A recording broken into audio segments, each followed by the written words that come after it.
जलेबी, समोसे, पकौड़े, आलू टिक्की, इन सब के इंग्लिश को लेकर आप बड़े परेशान रहते होंगे कि जलेबी की इंग्लिश क्या होंगी, समोसे की इंग्लिश क्या होंगी। तो आज सबका हल मिलेगा। इस वीडियो में जो आज आप सीखने वाले हैं वो इन सभी के इंग्लिश नाम हैं। तो चलिए दोस्तों, आज का वीडियो शुरू करते हैं।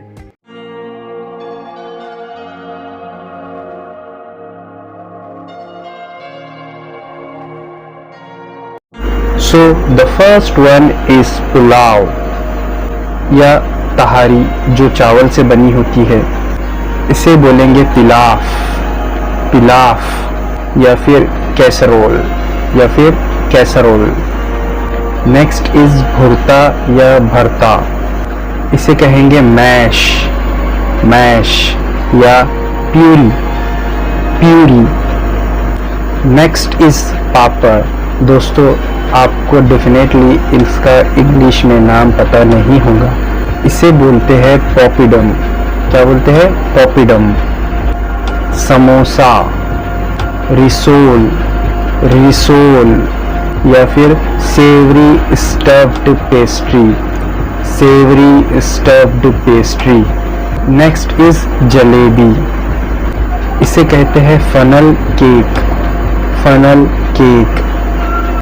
नेक्स्ट इज पकौड़े, इसे कहते हैं फ्रीटर्स, फ्रीटर्स। नेक्स्ट इज टिक्की, इसे आप बोल सकते हैं cutlets, cutlets. Next is kachori, इसे आप बोलेंगे पाए या pastry, pastry. Next is gulab jamun, इसे आप कहेंगे deep fried milk balls in syrup. क्या कहेंगे? Deep fried milk balls in syrup. Next is ghee, ghee को इंग्लिश में बोलते हैं क्लैरिफाइड बटर। क्या कहते हैं? Clarified butter.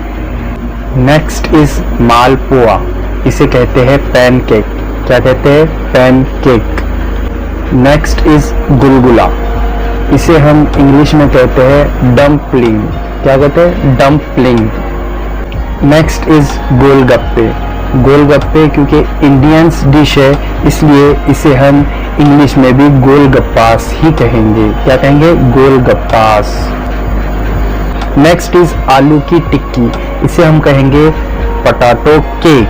क्या कहेंगे? Potato cake. नेक्स्ट इज कबाब, इसे हम कहेंगे कटलेट्स। क्या कहेंगे? Cutlets. Next is uttapam, next is uttapam, इसे हम कहेंगे राइस पैन केक। क्या कहेंगे? Rice pan cakes. Next is दलिया, ग्रूवल, ग्रूवल। दही, दही को आप जानते हैं कर्ड्स बोलते हैं। क्या बोलते हैं? कर्ड। अगला है रायता, इसे इंग्लिश में कहेंगे मिक्स्ड वेजिटेबल्स इन कर्ड। क्या कहेंगे? Mixed vegetable in curds, mixed vegetables in curd. I hope दोस्तों इतनी मालूमात आपके लिए आज काफ़ी है। मिलते हैं इसी के नेक्स्ट पार्ट में, तब तक के लिए गुड बाय।